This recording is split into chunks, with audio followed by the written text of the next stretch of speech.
dengan NIM 251201131 dengan Prodi Pendidikan Bahasa dan Sastra Indonesia, jurusan Bahasa dan Sastra Indonesia dan Daerah, Fakultas Bahasa dan Seni. Halo, perkenalkan nama saya Bina Artika Saragi dengan NIM 25120111110 dan dari Prodi S1 Pendidikan Bahasa dan Sastra Indonesia dan dari Fakultas Bahasa dan Seni.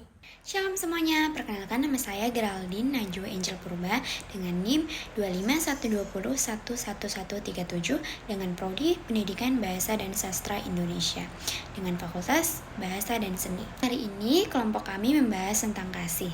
Kasih yang membaharui segala sesuatu. Kami mengambil dari ayat 1 Korintus 13 ayat 4-7. Shalom saudara-saudara yang dikasihi Tuhan. Hari ini kita akan merenungkan satu bagian firman yang sangat dikenal banyak orang, tetapi seringkali tidak dipahami secara mendalam. Bagian ini sering dibacakan di acara pernikahan atau tulisan rohani, tetapi kebenarannya jauh lebih luas. Ayat ini adalah panggilan hidup bagi semua orang percaya. Rasul Paulus menuliskan 1 Korintus 13 bukan sebagai puisi indah, tetapi sebagai teguran dalam pengajaran kepada jemaat Korintus yang penuh konflik, iri hati, perselisihan, dan kebanggaan rohani.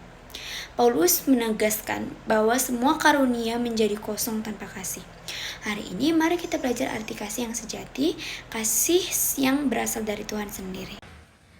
Ia tidak melakukan yang tidak sopan dan tidak mencari keuntungan diri sendiri. Kasih terwujud dalam sikap sopan santun dan hormat kepada orang lain.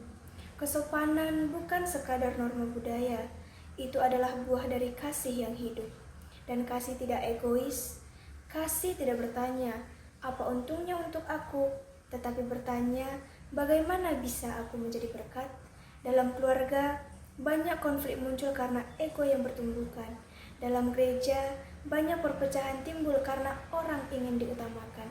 Tetapi kasih mengajarkan kita untuk menaruh kepentingan orang lain terlebih dahulu. Ia tidak pemarah dan tidak menyimpan kesalahan orang lain. Ini mungkin bagian paling sulit. Manusia mudah tersinggung, mudah bereaksi berlebihan, dan mudah meledak dalam emosi. Kasih menaruh bom emosi yang siap meledak kapan saja. Kasih lambat marah, tetapi cepat mengampuni. Kemudian Paulus berkata, kasih tidak menyimpan kesalahan orang lain. Bagaimana hubungan bisa pulih kalau kita menyimpan daftar dosa orang lain? Bagaimana rumah tangga bisa harmonis jika setiap kesalahan kecil disimpan untuk dipertanyakan kembali? Kasih menghapus catatan dosa itu. Kasih tidak membalas kesalahan dengan kesalahan. Kasih memilih memaafkan. Ia tidak bersuka cita karena ketidakadilan, tetapi karena kebenaran. Kasih tidak pernah senang melihat orang lain jatuh. Kasih tidak menikmati gosip, tidak bergembira karena kesalahan orang lain.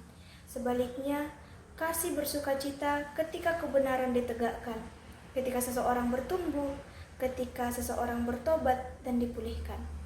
Kasih berdiri di pihak kebenaran, bahkan di pihak kepentingan pribadi. Kasih itu sabar, kasih itu murah hati. Kasih dimulai dari kesabaran, bukan sekedar menunggu, tetapi menahan diri ketika kita disakiti. Kesabaran berarti memberi ruang kepada orang lain untuk bertumbuh dan berubah.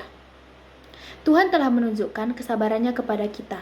Setiap hari, Ia memberi kesempatan baru, sekalipun kita seringkali jatuh dalam dosa dan kesalahan yang sama. Kemudian Paulus berkata, kasih itu murah hati, artinya kasih itu aktif. Kasih tidak hanya menahan diri, tetapi melakukan kebaikan.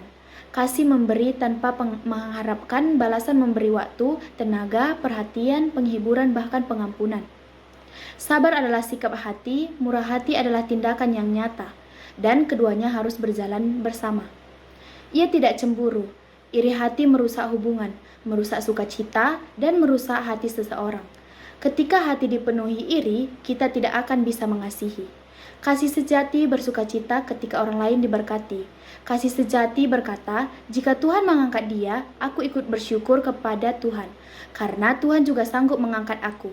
Iri hati muncul dari kurangnya kepercayaan pada rencana Tuhan.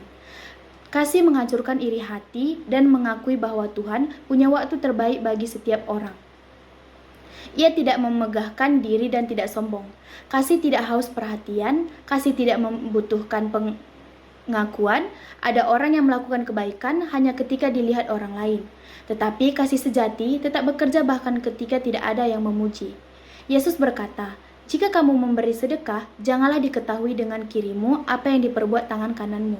Kasih selalu rendah hati. Semakin seseorang dekat dengan Tuhan, semakin rendah hatinya karena ia sadar bahwa semua berasal dari Tuhan. Baik teman-teman, kesimpulan khotbah hari ini adalah saudara-saudara 1 Korintus 13 ayat 4-7 bukan sekedar teori indah. Ini adalah panggilan bagi kita untuk menjadi serupa dengan Kristus. Dunia kita butuh kasih seperti ini. Keluarga kita butuh seperti ini. Gereja kita butuh kasih seperti ini. Jika kita mampu mengasihi seperti yang Paulus ajarkan, bukan karena kita kuat, tetapi karena kita kasih Kristus memenuhi hati kita, maka hidup kita akan menjadi tenang bagi dunia. Mari kita izinkan firman ini bukan hanya masuk ke telinga, tetapi mengalir ke dalam tindakan kita setiap hari. Terima kasih.